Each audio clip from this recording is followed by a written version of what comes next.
बचपन में आप सभी ने गाय पर निबंध जरूर लिखा होगा। गाय के बारे में सुना भी होगा कि गाय हमारी माता है, उसकी हम पूजा करते हैं। ऐसी ही एक कहानी इन सब से हटकर मैं आपको बताने वाली हूँ। नमस्कार, मेरे YouTube चैनल कौशिक क्लासेज में आपका स्वागत है। आज हम पीयूष प्रवाह की एक और अध्याय लेकर आए हैं, जिसमें महादेव वर्मा द्वारा लिखी गई एक रेखा चित्र है। ये गाय पर आधारित है। इसे मैं आपको कहानी के रूप में समझाने वाली हूँ। तो चलिए कहानी की तरफ चलते हैं। ये कहानी है महादेव वर्मा जी ने की, जिसमें कि उन्होंने बताया कि अपने पशु पक्षियों से बहुत प्रेम करती थी। उनकी छोटी बहन श्यामा ने सलाह दी कि इतने पशु पक्षी रखती हो तो एक गाय को क्यों नहीं रख लेती, जिसका कि कुछ उपयोग हो सके। ये बात महादेव जी को अच्छी लगी और उनकी बहन के यहाँ से एक गाय को लाया गया। वह बहुत छोटी थी, उसे बहुत प्यार मिला। गाय बहुत सुंदर सफ़ेद रंग की थी, जैसे कि मार्बल से तराशा गया हो, ऐसी प्रतीत हो रही थी। जब बंगले में पहुंची तो उसका हिंदू परंपरा के साथ उसका स्वागत किया गया। सफ़ेद रंग की होने के कारण उसका नाम गोरा रखा गया। गोरा का वास्तव में मनमोहक थी। उसकी काली बड़ी बड़ी आँखें थीं। गोरा का स्वभाव बहुत ही कोमल था। इस कारण से जो पशु पक्षी थे वो इतने हिलमिल गए थे। कुत्ते बिल्ली उसके पेट के नीचे, पैरों के नीचे खेलने लग गए थे। पक्षी उसकी पीठ पर बैठते, सिर पर बैठ जाते थे और वह स्थिर होकर उन सब का आँख मूंद कर आनंद लेती रहती थी, आनंद का अनुभव करती रहती थी। इसलिए महात्मा गांधी ने कहा कि गाय करुणा की कविता है। क्यों कहा? क्योंकि उसकी आँखें देखकर ही समझ में आ जाता था। उसकी सबसे बड़ी विशेषता यह थी कि वह आवाज़ ही नहीं, पैरों की आहट से भी सबको पहचान लेती थी। खाने के समय से भी वो परिचित हो गई थी।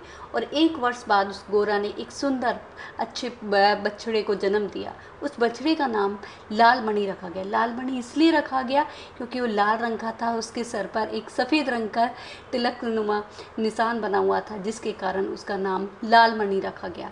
लेखिका ने बताया कि दूध महोत्सव प्रारंभ हो गया। गोरा एक दिन में 12 किलो दूध देती थी। लाल मणि के लिए कई किलो दूध छोड़ने के बावजूद भी इतना दूध शेष रह जाता था कि आसपास के बाल गोपाल से लेकर कुत्ते बिल्ली सबको मिलता था।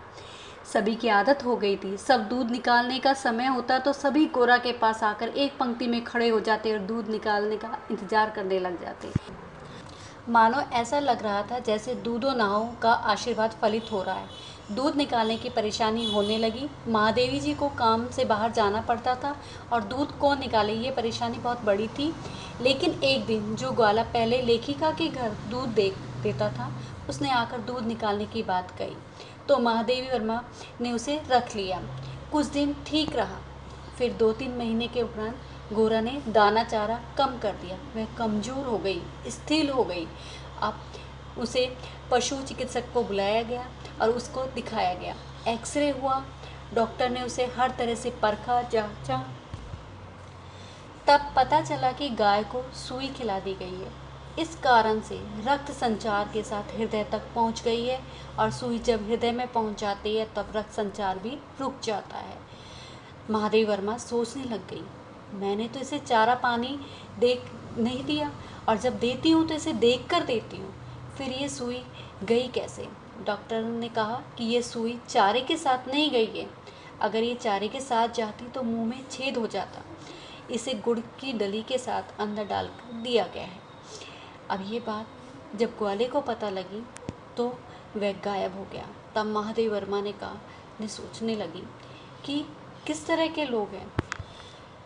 वो सोचने लगी कि लोग ऐसा भी कर सकते हैं कि कुछ ग्वाले ऐसे घरों में जहाँ के बहुत अधिक दूध देकर जाते थे, गाय का आना सहन नहीं कर पाते हैं, वे इस तरह की हरकत करते हैं कि गुड़ में सुई मिलाकर उसे गाय को दे देते हैं और उनकी असमय ही मृत्यु निश्चित कर देते हैं।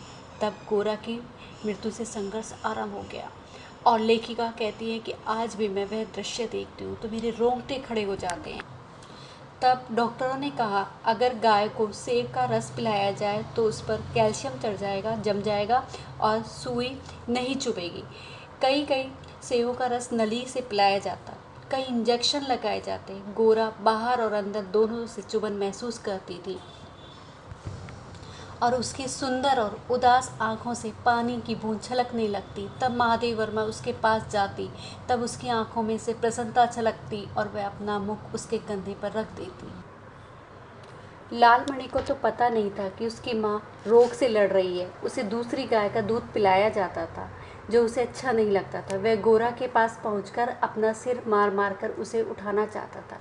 यहाँ माधवी वर्मा जी कहती हैं कि मैंने बहुत से जीव जंतु पाल रखे थे, उन्हें एक समय मुझे विदा करना पड़ता था, लेकिन आज ये दशा मैं सहन नहीं कर पा रही हूँ। कोई इतनी भोली व सुंदर गाय के साथ भी ऐसा कर सकता है।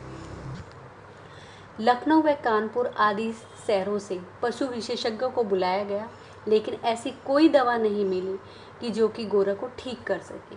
सेब का जूस भी अब वो नहीं पीती थी। अब लेखिका समझ गई थी कि अब उसका अंत निश्चित है, इसलिए लेखिका अंत समय में उसके पास रहना चाहती थी।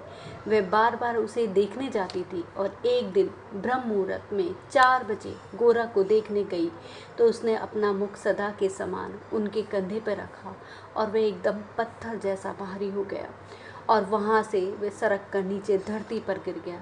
अतः सुई ने हृदय को भेद कर बंद कर दिया। जब गोरा को लेकर जाने लगे तो मानो करुणा का समुद्र उमड़ आया। सभी के नेत्रों में आंसू भर आए, लेकिन लालमणि उसे भी खेल समझ रहा था। लेखिका का मन हत्यारे ग्वाले की करतूत पर और भारत की गो भक्ति वेदना से भर गया और कहने लगी, हाय रे मेरा गोपालक देश, जहाँ पर कि एक ईर्ष्या के लिए पशुओं की हत्या कर दी जाती है, पशुओं के साथ इतना क्रूर व्यवहार किया जाता है। यही वेदना उनके अंदर तक बनी हो गई, उनका मन विचलित होता चला गया। आपको ये कहानी कैसी लगी? जहाँ एक गाय के साथ ऐसा व्यवहार किया जाता है। आपसे एक निवेदन है कि जब जानवरों को कोई खाने का सामान दे तो वह पॉलीथीन में नहीं हो, साथ ही ऐसी कोई वस्तु ना हो जिससे कि उन्हें चुभ जाए। धन्यवाद। आपको मेरी ये वीडियो पसंद आई हो तो इसे लाइक करें, शेयर करें और सब्सक्राइब करें और दबाएं बेल आइकन को मेरी लेटेस्ट अपडेट पाने के लिए।